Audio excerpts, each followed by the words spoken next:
പലതന്തയ്ക്ക് മുമ്പേ ഉണ്ടായ ആൽബിയല്ലേ. പക്ഷെ ഞാനങ്ങനെ പറയത്തില്ല, നിങ്ങൾ അങ്ങനെ ഉണ്ടായാലെന്ന് എനിക്കറിയാം. അഖിൽമാരാണേ. അല്ല, നീ എന്താ ചോദിച്ചു? ആദ്യം എന്താ ചോദിച്ചു? അല്ല, പലതന്തയ്ക്ക് മുമ്പേ ഉണ്ടായ ആൽബിയല്ലേ. പക്ഷെ ഇന്ന് ഞാനങ്ങനെ പറയത്തില്ല, നാട്ടുകാരങ്ങനെ പറയുമായിരിക്കും. പക്ഷെ ഞാനങ്ങനെ പറയത്തില്ല കേട്ടോ. നീ ഭാര്യ അമ്മയെ വിറ്റ് ജീവിക്കുന്നവരെന്ന് നാട്ടുകാർ പറയും. പക്ഷെ ഞാനങ്ങനെ പറയത്തില്ല. എനിക്ക് എന്നെ പറ്റി നല്ല അഭിപ്രായമാണ്. പറഞ്ഞേ, എനിക്ക് എന്നെ പറ്റി നല്ല അഭിപ്രായമാണ്. നീ അംഗം പോലത്തെ മനുഷ്യനാ. പിന്നെ അങ്ങനെ അഭിപ്രായമൊക്കെ ഉണ്ടാ? പിന്നെ പക്ഷെ നിന്റെ നാട്ടുകാരും നിന്റെ വീട്ടുകാരൊക്കെ പറയുന്നത് നീ പലതന്തയ്ക്ക് മുമ്പേ ഉണ്ടാവനാ, നീ അമ്മയും ഭാര്യയും വിറ്റ് ജീവിക്കുന്നവനാ, അങ്ങനെയൊക്കെ പറയുന്നത് ശരിയാണോടാ? അത് എടാ നിന്നെ പറയുന്നില്ലല്ലോ. എനിക്കറിയത്തില്ല കേട്ടോ അതിനെ പറ്റി ഒന്നും. എനിക്ക് അതിനെ കുറിച്ചൊന്നും അറിയത്തില്ല. ഓഹോ, എനിക്കൊരു വൈര്യമില്ലടാ മൈരേ. നീ ആദ്യം മനസ്സിലാക്കി. ഇനി ഞാൻ നിന്നോട്ടൊരു കാര്യം പറയാം.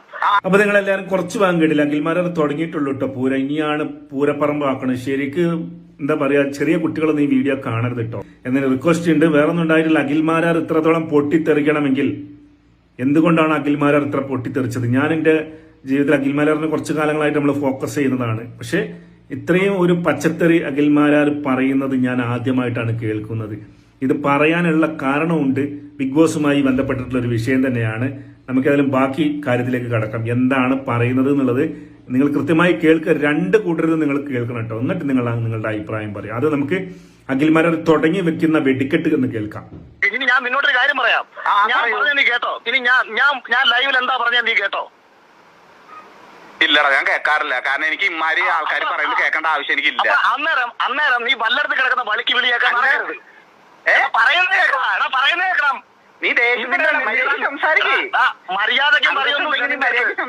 നീ എന്റെ പെമ്മക്കളെയും ഭാര്യയും അമ്മയും ചേർത്ത് നീ പറയുമ്പോ അത് കേട്ടോണ്ടിരിക്കാൻ നിന്റെ തന്താ കിടക്കും നിന്നെ കിടക്കും നട്ടലില്ലാത്തവരുന്നല്ല ഞാൻ.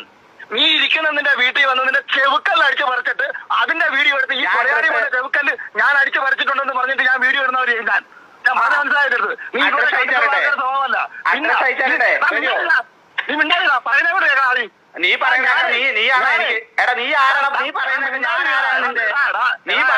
ആവശ്യം എനിക്ക് എന്താണ്? നീ ഒച്ചെടുക്കല്ലേ? നീ നിന്റെ വേറെ ആൾക്കാരെടുത്ത് പോയിട്ട് ഉണ്ടാക്കിയാൽ മതി. പലതന്തയ്ക്ക് മുമ്പേ ഉണ്ടായവനെന്ന് നാട്ടുകാർ പറയുന്നവനെ ഞാൻ പറയുന്നത് കേൾക്കുന്നേ. ഞാൻ പറയുന്ന വീഡിയോ ഞാൻ എവിടെ പറഞ്ഞുകൊണ്ടിരുന്നത്? നീ നാട്ടുകാർ സ്വന്തമായിട്ട് അഭിപ്രായമില്ലടാ. സ്വന്തമായിട്ട് അഭിപ്രായമില്ലടാ. കൊലയാളി മോനെ ഞാൻ പറഞ്ഞു എവിടെയെങ്കിലും പെണ്ണുങ്ങൾ കിടന്നു കൊടുത്തിട്ട് കയറുന്നു. നീ കേട്ടോ? ഓൺലൈൻ അല്ല, എന്റെ ചോദ്യം ഞാൻ ചോദിച്ച ചോദ്യം പല ആൾക്കാർ പറയുന്ന കേട്ടിട്ടാണ് നീ ഇത്ര നാൾ പറഞ്ഞത്. മിണ്ടാതിരിക്കണം. എന്റെ ഫോണിൽ നീ വിളിച്ചിട്ട് എന്നോട് മിണ്ടാണ്ടിരിക്കാൻ പറയാം. നീ ആരടാ? നീ ഞാൻ പറയുന്നത് പൊന്നു സുഹൃത്ത്, എനിക്ക് അയച്ചാട്ട് നിന്റെ ഫോണിൽ നിന്ന് എനിക്ക് അയച്ചാട്ട്. എന്നിട്ട് നീ പറ. നീ റെക്കോർഡ് ചെയ്താന്ന് പറഞ്ഞുകൊണ്ട് തന്നെയാണ് ഞാൻ നിന്നെ നോർമൽ കോൾ ചെയ്തത്. എനിക്ക് റെക്കോർഡ് ചെയ്ത് എനിക്ക് എന്തിനാ നിന്നെ റെക്കോർഡ് ചെയ്ത്? നീ ആരാണ് നിന്റെ വിചാരം? നീ ആരോട് ഇന്ത്യ പ്രസിഡന്റോ? അല്ല, നീ മുമ്പ് ഈ പഠിക്കാൻ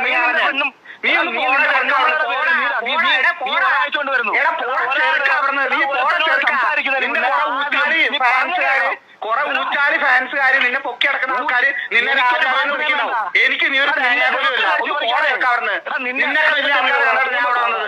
നീ വീണ്ടും വിളിച്ചു വിളിക്കുന്നുണ്ടെങ്കിൽ എന്റെ അഡ്രസ് ഞാൻ പറഞ്ഞു.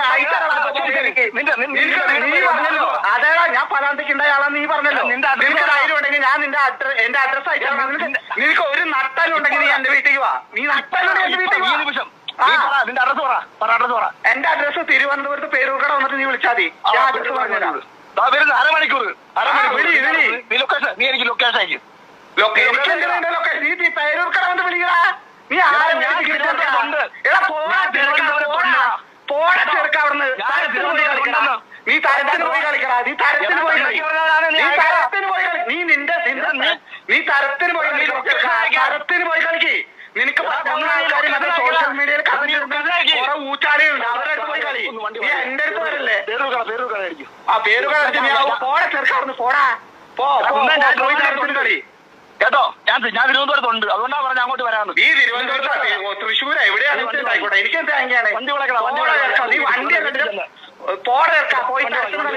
പോയി തരത്തിന് കളി. നമ്മൾ അഖിൽമാരാര് നേരെ എന്ത് പണി ചെയ്തു? ഈ ആൽബിനെ കാണാൻ വേണ്ടിയിട്ട് പേരൂർക്കട ചെന്നു എന്നുള്ളതാണ്. ഇനി അഖിൽമാരാർ ഒരു കാര്യം കൊണ്ട് ഇതിൽ പറയുന്നുണ്ട്. ഇനി അടുത്ത വോയിസ് നിങ്ങൾ കേൾക്കുക. അവിടെ പോയിട്ട് എന്താ സംഭവിച്ചു എന്നുള്ളതാണ് ഈ നമ്മൾ കേൾക്കാൻ പോകുന്നത്. നിങ്ങൾക്ക് ഏകദേശം കാര്യങ്ങൾ പിടികിട്ടില്ലല്ലേ? ഇത് എങ്ങനെയാണ് തുടങ്ങുന്നത്, എന്താണ് വിഷയം എന്നുള്ളത് ഇത് സോഷ്യൽ മീഡിയയുമായി ബന്ധപ്പെട്ടുള്ള ഒരു വിഷയം തന്നെയാണ്.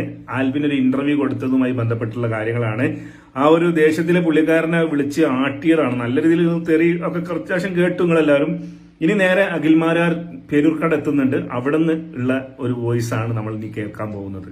ഞാനിപ്പോ തിരുവനന്തപുരത്ത് സൈബർ പോലീസ് ഓഫീസിൽ ശോഭ എനിക്കെതിരെ കൊടുത്ത പരാതിയുടെ ഭാഗമായിട്ടവിടെ വന്നിട്ട് പോയാളാം. ഞാൻ അവിടെ നിന്നപ്പോൾ CI എന്നോട് പറഞ്ഞത്, നമ്മൾ ഫേസ്ബുക്കിൽ ഒരു പോസ്റ്റ് ഇട്ടാൽ ആ പോസ്റ്റിന്റെ അടിയിൽ വന്നിട്ട് ആൾക്കാർ കമന്റ് ചെയ്ത് കഴിഞ്ഞാൽ ആ കമന്റിനും പോസ്റ്റ് ഇടുന്ന ആൾ ഉത്തരവാദിയായിരിക്കുമെന്നാണ്.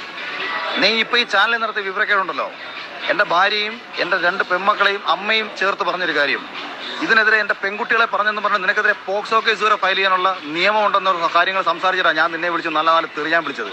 കാര്യം ആ തെറിയിലങ്ങ് തീരട്ടെന്ന് കരുതി. അല്ലെങ്കിൽ നിനക്കെതിരെ ഉണ്ടല്ലോ, നിനക്കെതിരെ ഈ വിഷയം പറഞ്ഞാൽ 2 പെൺകുട്ടികളെ അവരെ പേര് വെച്ചിട്ട് അവരെ സെക്ച്വലി യൂസ് ചെയ്തെന്ന് നീ വിളിച്ചു പറയുകയാണ് ചെയ്തത് കേട്ടോ. നിനക്ക് വിവരം ബോധമില്ലെന്നുണ്ട് നിനക്ക് പറഞ്ഞ് മനസ്സിലാക്കാൻ വേണ്ടിയിട്ട് ഞാനത് പറഞ്ഞു തരിക. അതുകൊണ്ട് ഈ വിഷയം നീ ഇവിടെ വിട്ടോ. പിന്നെ നിനക്ക് ഒരു കാര്യം കൂടെ ഞാൻ പറയാം. ഞാൻ ഒരു സ്ഥലത്ത് പോലും ബിഗ് ബോസിൽ പോകുന്ന സ്ത്രീകൾ കിടന്നു വന്നിട്ട് പോകുന്നവരാണെന്ന് അർത്ഥത്തിൽ ഞാൻ പറഞ്ഞിട്ടില്ല. ഞാൻ പറഞ്ഞത് ബിഗ് ബോസിൽ പോകുന്ന പെൺകുട്ടികൾക്ക് ദുരനുഭവങ്ങൾ ഉണ്ടായിട്ടുണ്ടെന്നുള്ളതാണ്. അത് ഒരുപാട് പേർ പരാതിപ്പെട്ടിട്ടുണ്ട്, എന്നോട് ചിലർ പരാതി പറഞ്ഞിട്ടുണ്ട്. ഇതാണ് പറഞ്ഞത്. അതിനെ എവിടെ നിന്നാണ് എടുത്ത് നീ ഇത്തരത്തിൽ വ്യാഖ്യാനിച്ചത്? ഞാൻ പറയാത്തൊരു കാര്യം പറഞ്ഞുകൊണ്ട് എൻ്റെ കുടുംബത്തെ ആക്ഷേപിച്ചുകൊണ്ടിട്ടു. ഞാൻ പേരൂർക്കട വന്നിട്ട് 3 പ്രാവശ്യം വിളിച്ചു, ഫോൺ എടുത്തില്ല. പിന്നെ പോട്ടെ, ഞാൻ വരുന്ന അടിക്കുമ്പോഴേ കൊണ്ടാക്കാൻ വേണ്ടിയിട്ടൊന്നുമല്ല. നിന്റെ അടുത്ത് നേരിട്ട് വന്നിട്ട് ഞാൻ പറഞ്ഞത് എനിക്കൊന്ന് പ്രൂവ് ചെയ്ത് തരണമായിരുന്നു. ഞാൻ എവിടെയാണ് നിന്റെ അടുത്ത് നീ കേട്ടത്? ഞാൻ ഇങ്ങനെ പറഞ്ഞത് നീ എവിടെയാണ് കേട്ടത്? അതെനിക്കൊന്ന് പ്രൂവ് ചെയ്ത് തരണം. അതിനുവേണ്ടി മാത്രമാണ് നിന്റെ വീട്ടിലോട്ട് വരാമെന്ന് ഞാൻ വെച്ചത്. പക്ഷെ നീ ഫോൺ എടുത്തില്ല. പോട്ടെ, സാരമില്ല, ഞാൻ ഈ വിഷയം വിട്ടു. ഞാൻ നിന്നെ ഡയറക്റ്റ് വിളിച്ച് ചീത്തയ്ക്ക് ഞാൻ ഈ വിഷയം വിട്ടു. ഇല്ലെന്നുണ്ടെങ്കിൽ നിന്നെ തൂക്കിയെടുത്തകത്തിടാനുള്ള എല്ലാ സാധനങ്ങളും നിന്റെ വിവരക്കേട്ടിനകത്തുണ്ട്. സ്ത്രീത്വത്തെ അപമാനിക്കുക, 2 പെൺകുട്ടികൾക്കെതിരെ ആവശ്യമില്ല സംസാരിക്കുക, അമ്മയെ ചീത്ത വിളിച്ച് അമ്മയെ മോശക്കാരെയൊക്കെ ചിത്രീകരിച്ചിട്ട് പറയുക. നിന്റെ 3 പേരും നിന്റെ ഈ സ്റ്റേറ്റ്മെന്റ് കൊണ്ട് എന്റെ ഭാര്യയും എന്റെ 2 മക്കളും എന്റെ അമ്മയും പൊതുമധ്യത്തിലേക്ക് സൈബർ ബുള്ളിങ്ങിന് വിധേയമായി. ഇത് മതി വകുപ്പിനകത്ത്. നീ അല്ലാതെ അറിയോ ഏതെങ്കിലും പോലീസ് ഉദ്യോഗസ്ഥന്മാർ ചോദിച്ചോ നീ? അപ്പൊ നിങ്ങള് അഖിൽമാരാർ പറഞ്ഞ കുറച്ച് സൈഡ് കാര്യങ്ങളൊക്കെ നിങ്ങൾ കണ്ടുല്ലേ. ഇത് തുടങ്ങി വെച്ചത് ബിഗ് ബോസിന്റെ പിന്നാമ്പുറത്ത് നടക്കുന്ന ഒരു വിഷയവുമായി ബന്ധപ്പെട്ടിട്ട് അഖിൽമാരാർ പറഞ്ഞ ആ ഒരു പ്രസ്താവന ഉണ്ടല്ലോ, അത് മൊത്തത്തിൽ കത്തിയിട്ടുണ്ടായിരുന്നു. അപ്പൊ അതിനെതിരെ പ്രതികരിച്ചതാണ് പുള്ളിക്കാരൻ. അഖിൽമാരാറിന്റെ അമ്മനെ, അഖിൽമാരാറിന്റെ ഭാര്യ, 2 മക്കളൊക്കെ പറ്റിയിട്ട് വളരെ മോശമായ രീതിയിൽ ചാനലിൽ കയറിയിരുന്ന് പറഞ്ഞു. ആ ഒരു ദേഷ്യം വെച്ചിട്ടാണ് ഇപ്പോൾ അഖിൽമാരാർ പറഞ്ഞിട്ടുള്ളത് തിരിച്ചുള്ള മറുപടി. ഏതായാലും എന്തുകൊണ്ടാണ് ഇങ്ങനെ ഈ നമ്മുടെ അപ്സരയുടെ ഭർത്താവ് പറഞ്ഞത് എന്നുള്ള കാര്യങ്ങളെ കുറിച്ച് കൃത്യമായിട്ട് നമ്മൾ ആദ്യം കേട്ടത് ഒരു പൂരത്തെറിയാണ് അങ്ങോട്ടും ഇങ്ങോട്ടും. എന്തൊക്കെയാണ് പറഞ്ഞെന്നുള്ളത് ശരിതൊന്നും വ്യക്തത വരുന്നില്ല. അവരാ ഒരു ഫയറാണ്, ശരിക്കും അവർ തമ്മിലുള്ള വലിയ രീതിയിലുള്ള ഫയറാണ് നമ്മൾ കേട്ടത്. ഇനി ഇതിൽ 2 ആളും ഇപ്പൊ അഖിൽമാരാറിന്റെ ഒരു ക്ലാരിഫിക്കേഷൻ രണ്ടാമത്തെ ഒരു ഓപ്ഷൻ നിങ്ങൾ കണ്ടു. ഇനി നമുക്ക് ആൽബിന്റെ ഒരു വീഡിയോ വന്നിട്ടുണ്ട്. വീഡിയോ അല്ല, ഒരു ഓഡിയോ വന്നിട്ടുണ്ട്. അതുകൊണ്ട് നിങ്ങളൊന്ന് കേട്ടിട്ട് നിങ്ങൾ പറയും, മൊത്തത്തിൽ നിങ്ങളുടെ അഭിപ്രായങ്ങൾ പറയും, ഇത് എവിടെ ചെന്ന് അവസാനിക്കുന്നുള്ളത്. നമസ്കാരം. ഞാനാണ് ഈ പറഞ്ഞ അപ്സരയുടെ ഹസ്ബൻഡ്. ഞാനാണ് ഈ ഒരു സ്റ്റേറ്റ്മെന്റ് പറഞ്ഞത്. അത് പറയാൻ എന്താണ് കാരണം എന്ന് വെച്ചാല്, നമ്മൾ പുറത്തിരുന്ന് കാണുന്ന ആൾക്കാർക്ക് മറ്റുള്ള ആൾക്കാർ എന്ത് പറയുമ്പോഴും അത് മൈൻഡ് ചെയ്യേണ്ട ബ്രോ, അത് വെറുതെ വിട്ടേക്ക്, അത് കേൾക്കാത്ത പോലെ കാണിച്ചാൽ മതി എന്നൊക്കെ പറയും. പക്ഷെ കഴിഞ്ഞ 1 മാസത്തിലധികമായിട്ട് ഏറ്റവും കൂടുതൽ സൈബർ ബുള്ളിങ് എനിക്ക് കിട്ടാനുള്ള കാരണം അഖിൽമാരാർ പറഞ്ഞ ഈ ഒരു സ്റ്റേറ്റ്മെന്റ് ആണ്. ആ സ്റ്റേറ്റ്മെന്റിന് എതിരെയാണ് ഞാൻ ഈ പറഞ്ഞിട്ടുള്ളത്. ഇത് ഫുൾ വീഡിയോ കണ്ടാൽ നിങ്ങൾക്ക് മനസ്സിലാവും. ഞാൻ എൻ്റെ അമ്മയെ സ്നേഹിക്കുന്ന, എൻ്റെ ഭാര്യയെ എന്നേക്കാൾ കൂടുതൽ സ്നേഹിക്കുന്ന, എനിക്കും എൻ്റെ സഹോദരിമാരും വീട്ടിൽ പെൺകുട്ടികളൊക്കെ ഉള്ള ഒരാളാണ്. അഖിൽമാരാർ പറഞ്ഞൊരു കാര്യം എന്താണെന്ന് വെച്ചാൽ, ബിഗ് ബോസിൽ പോകുന്ന സ്ത്രീകൾ എന്താണ് പറയുക, കാസ്റ്റിംഗ് കൗച്ചിന് വിധേയരായി നിന്ന് കൊടുത്തിട്ടാണ് കയറിയത് എന്നാണ് അഖിൽമാരാർ പറഞ്ഞത്. അതിന്റെ അർത്ഥം വളരെ വലുതാണ്. അത് പുറത്തുനിന്ന് കമന്റ് ഇടുന്ന ആൾക്കാർ, അല്ലെങ്കിൽ അപ്സരയുടെ ഹസ്ബൻഡ് ഞാൻ അപ്സര പുറത്തായെന്ന് പറയുന്നത്, അപ്സര പുറത്തായി ഞങ്ങൾ പുറത്താവട്ടെ, എനിക്കതിൽ യാതൊരു വിഷമവുമില്ല. പക്ഷേ അഖിൽമാരാർക്കെതിരെ പറയാനുള്ളത് ഞാൻ 3-4 സ്ഥലങ്ങളിൽ പറയാനുള്ള കാരണം കൃത്യമായി ഞാൻ നിങ്ങളുടെ അടുത്ത് പറയാം. കഴിഞ്ഞ ദിവസങ്ങളിൽ ഞാനൊരു ഫോട്ടോയോ എന്തെങ്കിലും ഫേസ്ബുക്കിൽ ഷെയർ ചെയ്യുന്ന സമയത്ത്, ഇൻസ്റ്റാഗ്രാമിൽ ഇടുന്ന സമയത്ത് അഖിൽമാരാർ പറഞ്ഞ ആ സ്ത്രീ ഇത് തന്നെയാണ് എന്ന് പറഞ്ഞ ആൾക്കാർ കമന്റ് ഇടുന്നു. അത് എൻ്റെ ചേച്ചിയും എൻ്റെ റിലേറ്റീവ്സും സ്ക്രീൻഷോട്ട് എടുത്ത് എനിക്ക് അയച്ചു തരുമ്പോൾ അതിന്റെ അർത്ഥം വളരെ വലുതാണ് സുഹൃത്തുക്കളെ. അത് നിങ്ങൾക്ക് മനസ്സിലാവില്ല. സ്വന്തം പെങ്ങളെക്കുറിച്ച്, സ്വന്തം അമ്മയെക്കുറിച്ച്, സ്വന്തം ഭാര്യയെക്കുറിച്ച്, സ്വന്തം മക്കളെക്കുറിച്ച് കേൾക്കുമ്പോൾ മാത്രമേ അതിന്റെ വേദന എത്രയെന്ന് മറ്റൊരാൾക്ക് മനസ്സിലാവുള്ളൂ. അങ്ങനെ ഒരുപാട് വേദന അനുഭവിച്ച ഒരാളാണ് ഞാൻ. അഖിൽമാരാർ ഇത്ര വലിയ ധൈര്യശാലിയാണ്, അഖിൽമാരാർക്ക് ഇത്രയും കാര്യങ്ങൾ തുറന്നു പറയാനുള്ള ചങ്കൂറ്റമുണ്ട്, സുപ്രീം കോടതിയായാലും എനിക്ക് കുഴപ്പമില്ല എന്നൊക്കെ പറയുന്ന അഖിൽമാരാര് ഇങ്ങനെ 2 സ്ത്രീകൾ അവിടെ പോയി എന്ന് പരോക്ഷമായി പറയുമ്പോൾ അവിടെ പോയി 50-60 പെൺകുട്ടികളുണ്ട്. ഇവരൊക്കെ വീട്ടുകാർ അനുഭവിക്കുന്നത് ഇതേ വിഷമമാണ്. ഞാൻ അങ്ങനെ വിഷമം അനുഭവിച്ച ഒരാളാണ്. അതുകൊണ്ടാണ് ഞാൻ അഖിൽമാരാർക്ക് എതിരെ പറഞ്ഞത്. ഇത് ആൽബി എന്ന് പറയുന്ന വ്യക്തി പരസ്യമായി പറഞ്ഞ വാക്കാണ്. അതിൽ എനിക്ക് യാതൊരു ഖേദവുമില്ല. ഇനി ഇതിന്റെ പുറത്ത് അപ്സര ഔട്ട് ആവണേ അങ്ങ് ഔട്ട് ആവട്ടെ എന്ന് അങ്ങോട്ട് വിചാരിക്കും. പിന്നെ വേറൊരു കാര്യം, ഞാനൊരു കാര്യം തുറന്നു പറഞ്ഞു എന്നതുകൊണ്ട് അപ്സര ഔട്ട് ആവുന്ന ആരും പ്രതീക്ഷിക്കണ്ട. അപ്സര ഔട്ട് ആവില്ല. അപ്സരയെ സപ്പോർട്ട് ചെയ്യുന്ന, അപ്സരയെ ഇഷ്ടപ്പെടുന്ന കുറെ ആൾക്കാരുണ്ട്. അവരുടെ വോട്ട് കൊണ്ട് അപ്സര എന്തായാലും ബിഗ് ബോസിൽ നിൽക്കും. 100 ദിവസം അവിടെ ഉണ്ടാവും.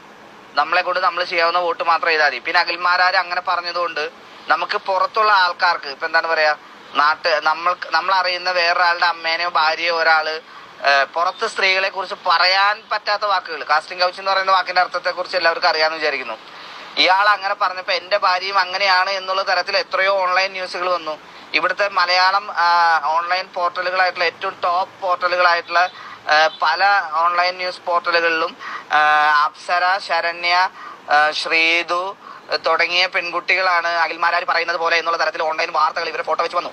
നിങ്ങളുടെ വീട്ടിൽ നിങ്ങൾക്ക് അമ്മയുണ്ടാവും, പെങ്ങളുണ്ടാവും, ഭാര്യ ഉണ്ടാവും, മക്കളുണ്ടാവും. നിങ്ങളൊന്ന് ആലോചിക്കുക. നിങ്ങളുടെ അമ്മയുടെ ഫോട്ടോ വെച്ച്, നിങ്ങളുടെ ഭാര്യയുടെ ഫോട്ടോ വെച്ചാൽ, നിങ്ങളുടെ പെങ്ങളുടെ ഫോട്ടോ വെച്ച് അഖിൽമാരാര് പറഞ്ഞ പോലെ ബിഗ് ബോസിൽ കയറാൻ വേണ്ടി ചില ആൾക്കാരുടെ മുന്നിൽ വഴങ്ങിക്കൊടുത്ത, കൂടെ കിടന്നു കൊടുത്ത സ്ത്രീകള് ഇവരാണെന്ന് പറഞ്ഞ് നിങ്ങളുടെ അമ്മയുടെയോ നിങ്ങളുടെ പെങ്ങളുടെയോ നിങ്ങളുടെ ഭാര്യയുടെയോ ഫോട്ടോ വരുമ്പോഴേ നിങ്ങൾക്ക് അതിന്റെ വേദന എത്രത്തോളം ഉണ്ടെന്ന് മനസ്സിലാവുള്ളൂ. ഞാൻ അപ്സരയെ പുറത്താക്കാൻ വേണ്ടി ഇന്റർവ്യൂ കൊടുക്കാനോ ഇതിനു വേണ്ടിയല്ല പോയത്. ചില കാര്യങ്ങൾ ചില സമയത്ത് പറഞ്ഞേ പറ്റൂ. നമ്മുടെ നേരെ വരുമ്പോൾ മാത്രമേ നമുക്കത് അനുഭവമായിട്ട് തോന്നുള്ളൂ. പിന്നെ ഞാൻ ഇത്തിരി എന്താണ് പറയാ, ഇപ്പൊ സംസാരിക്കുമ്പോൾ തന്നെ എന്റെ ഒച്ച ഇത്തിരി കൂടുതലാണ്. പല ആൾക്കാരും പറയുന്നു അപ്സരയെ ഔട്ടാക്കാനാണ്. അപ്സരയെ ഔട്ടാക്കാൻ വേണ്ടിയാണെങ്കിൽ എനിക്ക് ഒന്നും ചെയ്യാതെ വീട്ടിൽ കിടന്ന് ഉറങ്ങിയാൽ പോരെ. ഞാൻ ഇവിടുന്ന് ഇത്രയും ദൂരം പോയി, എനിക്ക് നല്ല ബാക്ക് പെയിൻ ഉള്ള സമയമാണ്. ഞാൻ ഇത്രയും ദൂരം പോയി എറണാകുളത്ത് പോയി ഇന്റർവ്യൂ കൊടുത്തെങ്കിൽ, അല്ലെങ്കിൽ ഇത്രയും ഇന്റർവ്യൂകളിൽ സംസാരിച്ചെങ്കിൽ അത് എനിക്ക് എന്റെ ഭാര്യ അത്ര ഇഷ്ടമാണ്. ഈ ലോകത്ത് ആ ഇന്റർവ്യൂ നിങ്ങൾ കേട്ടു നോക്കുക. ഈ ലോകത്ത് ഞാൻ ജീവിച്ചിരിക്കുന്നത് എനിക്ക് ഏറ്റവും ഇഷ്ടമുള്ള എന്റെ അമ്മയെയും എന്റെ ഭാര്യ അപ്സരയാണ്. എന്റെ ഈ ലോകത്തെ ഏറ്റവും നല്ല സുഹൃത്ത് എന്റെ ഭാര്യ അപ്സരയാണ്. അപ്സരയ്ക്കെതിരെ ഇനി മാരാരല്ല, മാരാരുടെ ആര് വന്ന് സംസാരിച്ചാലും അതിന് ഇതുപോലെ തന്നെ മറുപടി കൊടുക്കും. അതിന്റെ പുറത്തുണ്ടാവുന്ന എന്ത് കോൺസിക്വൻസ് അല്ല എന്ത് കാര്യങ്ങളാണെങ്കിലും അതിനെ നേരിടാനുള്ള എന്താണ് പറയാ മാനസിക ബലം എനിക്കുണ്ട്. അപ്പൊ അതുകൊണ്ട് ഈ ഗ്രൂപ്പിലുള്ള എല്ലാ ആൾക്കാരും മനസ്സിലാക്കേണ്ടത്, മാരാരെ കുറിച്ച് ഞാൻ ഇങ്ങനെ ഒരു വീഡിയോ ഇങ്ങനെ ഒരു ഇന്റർവ്യൂ 1, 2, 3 സ്ഥലങ്ങളിൽ കൊടുത്തിട്ടുണ്ട്. അത് ഞാൻ മനഃപൂർവ്വം കൊടുത്തു തന്നെയാണ്. ഇതിന്റെ പുറത്ത് എന്ത് വിവാദമാണെങ്കിലും ഉണ്ടാവട്ടെ. അത് എനിക്ക് വിരോധമില്ല. അതുകൊണ്ട് നിങ്ങൾ ആരും ടെൻഷൻ അടിക്കണം. അപ്സര ഔട്ട് ആവില്ല. അപ്സര ഔട്ട് ആവില്ല എന്നത് എന്റെ വാക്കാണ്. നിങ്ങൾ ചെയ്യേണ്ടത് നിങ്ങളെ കൊണ്ട് സാധിക്കുന്ന പോലെ വോട്ട് ചെയ്യുക, നിങ്ങളെ കൊണ്ട് സാധിക്കുന്ന ആൾക്കാരെ കൊണ്ട് വോട്ട് ചെയ്യുക, അത്രേ ഉള്ളൂ. അപ്സര ഔട്ട് ആവില്ല. അപ്സര 100 ദിവസം അവിടെ നിൽക്കും. പിന്നെ ചില കാര്യങ്ങൾ ചില സമയത്ത് മറുപടി പറഞ്ഞേ പറ്റൂ. കാരണം എന്റെ മനസ്സിൽ അത്രയും വിഷമമുണ്ടായ കാര്യങ്ങൾ കൊണ്ടാണ് ഞാനത് പറഞ്ഞത്. അതുകൊണ്ടുണ്ടാവുന്ന എന്ത് കാര്യങ്ങളായാലും അത് ഞാൻ ഫേസ് ചെയ്തോളാം. നിങ്ങൾ ആരും ടെൻഷൻ അടിക്കേണ്ട കാര്യമില്ല. പിന്നെ ഞാൻ ചില സമയങ്ങളിൽ ശബ്ദ ഉയർത്തി സംസാരിച്ച് ദേഷ്യം എന്റെ വാക്കുകൾ ഉണ്ടെങ്കിൽ സോറി. കാരണം ഇത് ഞാൻ നേരത്തെ പറഞ്ഞ പോലെ നമ്മുടെ പെങ്ങളും നമ്മുടെ അമ്മയൊക്കെ ആകുമ്പോഴാണ് നമുക്ക് അതിന്റെ ഒരു എന്താ പറയാ, നമ്മൾ പറഞ്ഞു വരുമ്പോൾ ചിലപ്പോൾ നമ്മളൊക്കെ സാധാരണ മനുഷ്യർ തന്നെയാണ്. അപ്പൊ നമുക്ക് സങ്കടം വരും. അതുകൊണ്ട് അഖിൽമാരാര് ആ ഒരു പ്രസ്താവന പറഞ്ഞതിന്റെ പേരില് നമ്മുടെ ഈ അപ്സരനെ സംബന്ധിച്ചിടത്തോളം അപ്സരന്റെ പേരിലൊക്കെ ആളുകൾ സംശയത്തിന്റെ നിഴലിൽ നിൽക്കുന്നതുകൊണ്ട് പുള്ളിക്കാരനും അതിന് മറുപടി ചാനലിൽ പോയിട്ട് കൊടുത്തതാണ്. അഖിൽമാരാരെ കൊടുത്തത് ചെറിയ രീതിയിലൊന്നല്ല, കുടുംബത്തിന് ഒന്നായിട്ടാണ് അഖിൽമാരാരെ കുറിച്ച് ആൽബിൻ പറഞ്ഞത്. ഇപ്പൊ ഇതിന്റെ 2 ഭാഗം കൂടി ചിന്തിക്കുമ്പോൾ നിങ്ങൾ എന്താണ് നിങ്ങളുടെ അഭിപ്രായം പറയാനുള്ളത്? ഇത് കേട്ടിട്ട് നിങ്ങളുടെ അഭിപ്രായം തീർച്ചയായിട്ടും കമന്റായിട്ട് അറിയിക്കുക. ഏതായാലും മറ്റൊരു വീഡിയോയിൽ കാണാം. ബിഗ് ബോസ് ഓരോ വർഷം തുടങ്ങുമ്പോഴും നമ്മൾ ഇതുപോലുള്ള ഒരുപാട് വിവാദങ്ങളൊക്കെ കാണുന്നതാണ്. അതങ്ങനെയാണ്. ബിഗ് ബോസ് എന്ന് പറഞ്ഞ ഷോ വരുമ്പോൾ തന്നെ നമുക്കറിയാം. എന്തായാലും അതൊക്കെ എയറിലാണ് പല കാര്യങ്ങളും ബിഗ് ബോസിൽ നിന്ന് ഉണ്ടാവാറില്ലേ. അപ്പൊ ഏതായാലും മറ്റൊരു വിഷയമായിട്ട് വീണ്ടും വരാം. അതുവരെ ബൈ.